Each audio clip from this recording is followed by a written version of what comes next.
When Barron Trump walked into a high-end restaurant, he didn't expect his MAGA hat to spark a public showdown. What happened next not only shocked the manager, but left an entire city talking. It was a sunny afternoon in Los Angeles, the kind that tempts you to slow down and savor the day. Barron Trump, now in his late teens, had just wrapped up a quiet morning of reading and decided to treat himself to lunch. He chose La Terraza, a renowned restaurant known for its blend of sophistication and exclusivity, the kind of place where every table seems to hold a story. Celebrities, CEOs, influencers. He'd been there before, always enjoying the serene atmosphere and impeccable service.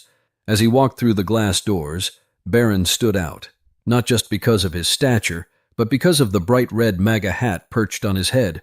He wore it with ease, the way one wears something they're comfortable with, not intending to provoke, but simply expressing a part of themselves. He was greeted by the hostess, a woman in her mid-30s with a polished demeanor, who seated him near a corner table. The restaurant wasn't crowded. A few diners sipped their wine and exchanged muted conversations. Barron opened the menu, his expression calm as he scanned for his favorite dish. He didn't notice the glances at first, a man at the next table nudging his partner, a couple of waitstaff whispering near the bar. But then the manager emerged. The man, mid-40s, sharp suit, sharp voice, walked briskly to Barron's table, his face tight with determination. "Excuse me," he said, loud enough to draw attention. "We have a policy against political apparel here. I'm going to have to ask you to remove the hat." Barron looked up, surprised but not rattled. He removed his earbuds and placed them on the table. "I wasn't aware of any policy like that," he replied calmly. His voice was steady, respectful, but firm. "It's written in our code of conduct," the manager insisted, gesturing vaguely towards the entrance. "We want this to be a neutral space for all guests." Barron tilted his head slightly, weighing his options. He glanced around. Some diners were pretending not to listen, while others openly stared. "I'm not trying to cause any trouble," he said, keeping his tone neutral. "I'm just here for lunch." The manager's stance stiffened. "You need to take the hat off, or I'll have to ask you to leave." Barron paused, his expression unreadable. Then, with a slight nod, he pushed his chair back and stood. "If that's how you feel," he said evenly, "then I'll leave." The room fell into an awkward hush as Barron picked up his belongings. He left behind his untouched glass of water, walking out of the restaurant without another word. The door closed softly behind him, but the tension inside lingered, thick as smoke. Outside the restaurant, Barron paused for a moment, letting the warm California breeze brush against his face. He adjusted his hat slightly, as if reaffirming his choice to wear it, and took a deep breath. He wasn't angry, frustrated maybe, but more than anything, he felt disappointed.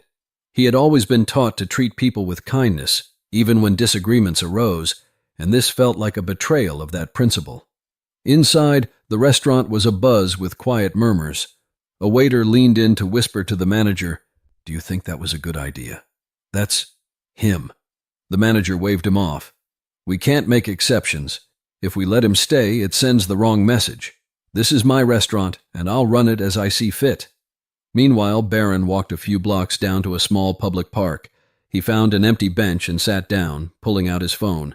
He began typing, first to his mother, letting her know what had happened, and then to a few close friends. He wasn't looking for sympathy, just clarity. Was he overreacting? Was the manager justified? Within minutes, replies started pouring in. One friend texted, "That's insane. They shouldn't have treated you like that." Another added, "You handled it better than I would have." As he scrolled through his messages, an idea began to form in his mind. He wasn't interested in revenge or a public showdown.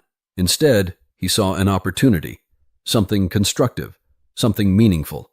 If the restaurant wanted to avoid political statements, then why not highlight the importance of unity and understanding instead? Barron stood up, determination sparking in his eyes. He started making calls, his voice calm but filled with purpose.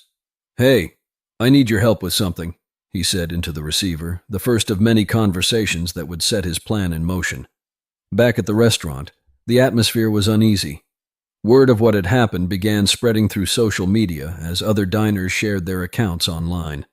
"They kicked out Barron Trump for a hat," one post read. accompanied by a blurry photo of the incident. Another chimed in, "Freedom of expression? Guess not at La Terraza." The manager, scrolling through his phone at the bar, began to feel a knot form in his stomach. The comments section was already filling up, and not all of it was supportive. "Let them talk," he muttered to himself, trying to shake off the growing sense of regret. But deep down, he knew the situation was spiraling out of control. By the time Barron returned home, the incident had already started making waves online. A few local influencers had picked up the story, their captions ranging from supportive to polarizing. Barron glanced at the posts briefly but didn't dwell on them. He wasn't interested in fueling drama or dividing people further. His focus was on doing something that could turn this negativity into a positive outcome. Sitting at his desk, Barron jotted down notes in a small, leather-bound notebook. He thought about the interactions he'd had that day. Not just with the manager, but with the people watching. The silent judgments, the curious stares. What could he do that would encourage dialogue rather than conflict? He wanted to challenge the divisiveness, but in a way that felt personal and impactful. The idea clicked almost out of nowhere. A public fundraiser. Not just any fundraiser, but one with a clear, unifying message. He envisioned an event that would support underprivileged communities, particularly focusing on creating safe spaces for open conversation and understanding. He picked up his phone and made a call. "Hi, this is Barron Trump. I need some advice on organizing a charity event. Yes, it's urgent. Could we meet tomorrow?" The person on the other end seemed surprised but quickly agreed. As the evening progressed, Barron's plan took shape. He drafted a proposal for the fundraiser, deciding to set it up right outside La Terraza. He wanted the location to emphasize the message that even in places of conflict, unity could find its way. A close friend agreed to help with logistics, and within hours, the wheels were in motion. Meanwhile, at the restaurant, the fallout was intensifying. The manager's decision was no longer a private matter. It had become a public debate. News outlets began reporting on the incident, quoting eyewitness accounts. Some articles painted Barron as a victim of intolerance, while others defended the restaurant's right to enforce its policies. The restaurant's social media pages were flooded with comments. Some users praised the manager for standing his ground, but others called for boycotts, arguing that the decision reeked of hypocrisy. One comment read, "So much for a neutral space. Kicking someone out isn't neutral, it's picking a side." The staff at La Terraza could feel the tension. Regular customers canceled reservations, and the once bustling restaurant was noticeably quieter. The manager, who had initially felt confident about his stance, now found himself grappling with second thoughts. He told himself it would blow over, but deep down, he wasn't so sure. As night fell, Barron prepared for what was to come. He knew the fundraiser wouldn't erase the incident, but he hoped it could shift the focus toward something constructive. The world didn't need more shouting matches. It needed moments of connection, even in the most unlikely circumstances. The following morning, the quiet block in front of La Terraza began to transform. Trucks unloaded equipment as volunteers set up tables, banners, and a small stage. Barron stood at the center of it all, overseeing the arrangements. The banner above the stage read in bold letters, "United we stand, building bridges, not walls." He'd reached out to several organizations that focused on community building, youth mentorship, and dialogue facilitation. The fundraiser wasn't just about raising money. It was about creating a space where people from different walks of life could come together. Food trucks, live music, and booths for local charities lined the sidewalk, turning what had been a source of conflict into a vibrant community event. By midday, the crowd started to gather. Families, young professionals, activists, and even a few familiar faces from social media showed up. Barron took the microphone to address the audience. His voice was steady but filled with emotion. "Yesterday I was asked to leave this restaurant because of a hat. That's okay. I respect their policies, even if I don't agree with them. But what struck me wasn't just being turned away. It was the bigger picture. We've become so quick to judge each other, to take sides, to shut down conversations. That's not who we are. We can do better." The crowd erupted in applause, and Barron continued, "This event isn't about me, and it's not about them. It's about all of us finding ways to listen, to understand, and to come together. The funds we raise today will go toward programs that foster dialogue and inclusion. Thank you for being here and proving that unity is stronger than division." The applause was louder this time, and Barron stepped off the stage, shaking hands and thanking attendees personally. His calm demeanor and thoughtful words resonated deeply with those present, many of whom had come out of curiosity but left feeling inspired. Inside La Terraza, the scene was quite different. The manager stood at the window, watching the event unfold. He hadn't expected Barron to respond in this way, and it left him conflicted. Some of his staff had stepped outside to join the fundraiser, unable to resist the pull of the lively music and sense of camaraderie. One waiter, who had been there the day before, returned to the bar and said quietly, "You should go out there. Talk to him." The manager stiffened. "This isn't my fight." "Maybe not," the waiter replied, "but it's definitely your chance." The manager didn't respond, but his expression softened. He poured himself a glass of water and watched as the crowd outside continued to grow. Something about the scene tugged at him, a feeling he hadn't allowed himself to acknowledge until now. As the day wore on, the fundraiser outside La Terraza became the talk of the town. Social media was ablaze with live streams, photos, and hashtags like #BuildingBridges and #United We Stand, all praising Barron's poise and the positive message he was spreading. The event attracted more than just locals. News crews arrived, capturing the vibrant energy of the crowd and Barron's powerful speeches. Inside the restaurant, it was another story. The once busy dining room was eerily quiet. Tables that were typically reserved weeks in advance now sat empty, and the few patrons who did arrive seemed distracted, glancing outside at the fundraiser as if they were missing out on something meaningful. The manager tried to focus on his work, but the growing tension among his staff was impossible to ignore. A server approached him cautiously. "Some customers have been asking about the event. They're saying it looks incredible and maybe we should go out there." The manager's jaw tightened, but he didn't respond. Instead, he retreated to his office, closing the door behind him. He sat at his desk, staring at his computer screen, where dozens of emails flooded in, complaints from customers, cancellation notices, and even a few scathing critiques from local media outlets. One email stood out. It was from a regular customer who had always been cordial and supportive. The message read, "I've always loved La Terraza, but yesterday's incident was deeply disappointing.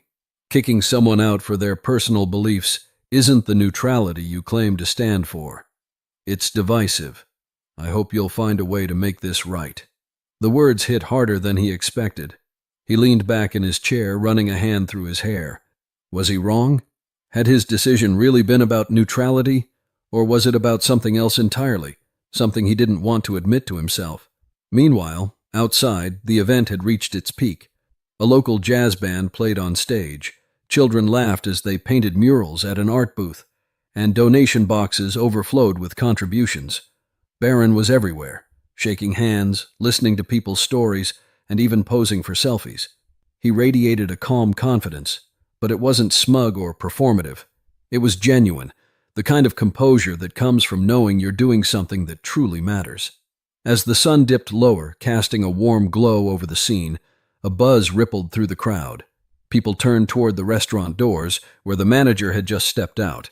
He hesitated on the steps, adjusting his tie nervously, before making his way toward Barron. The crowd parted slightly, their chatter fading as they watched the two men approach each other. Barron saw him coming and offered a small, polite smile. He didn't flinch or step back. Instead, he extended his hand. The manager hesitated for a split second before taking it. "I'd like to talk," he said quietly, his voice almost drowned out by the noise around them. "Of course," Barron replied, gesturing toward a quieter spot near the edge of the event. They walked together, the crowd watching intently but respectfully, giving them space. Barron and the manager stopped near the edge of the event where the music and chatter were softer, allowing them to speak freely. The manager's face, usually composed and commanding, now carried a hint of unease. He glanced at the crowd behind them, then back at Barron. "I need to start by saying, I didn't handle yesterday well," the manager began, his voice low. "I thought I was doing what was best for my restaurant, for my staff, but I realize now that I made a mistake. I judged you, and I acted out of fear, not fairness." Barron listened intently, his expression calm but encouraging. It takes courage to admit when you're wrong, he said after a moment. Thank you for saying that. The manager exhaled, as if a weight had been lifted. Watching what you've done here today? It's humbling. You could have retaliated, turned this into a public attack on my business, but instead you created something positive. That's not something most people would do. Barron smiled faintly. I don't think the world needs more anger or division. What happened yesterday could have just added to the noise, but I wanted to show that there's a better way. The manager nodded slowly. You did, and I'd like to support what you're doing here. If there's a way for me or the restaurant to contribute, I'd be happy to. Barron considered this for a moment before responding. I think the best way to contribute is to reflect on how we treat each other. Policies are important, but they should never come at the expense of kindness and understanding. Maybe La Terraza could host an event like this one, something that brings people together instead of pushing them apart. The manager blinked, clearly caught off guard by the suggestion, but then a small smile tugged at the corner of his mouth. I think that's a great idea. Let's make it happen. They shook hands again, this time with genuine warmth. The crowd, sensing the resolution, began to applaud. It wasn't the kind of forced, polite clapping one might expect. It was heartfelt, a sign that everyone recognized the significance of the moment. As the event wound down, Barron took the stage one last time to thank everyone who had come out to support the cause. He ended his speech with a simple but powerful message. We all make mistakes. What matters is how we choose to grow from them. Today wasn't just about raising money. It was about showing that even when we disagree, we can still find common ground. Thank you for proving that unity isn't just possible. It's necessary. The crowd erupted in cheers, their voices filling the air with hope and energy. As the sun set over Los Angeles, Barron stood with his friends and family, watching as the last of the attendees trickled out, carrying with them not just memories of the event, but the message it represented. The story leaves us with a reminder that conflicts, big or small, don't have to end in bitterness or division. By choosing grace, understanding, and proactive solutions. Yeah.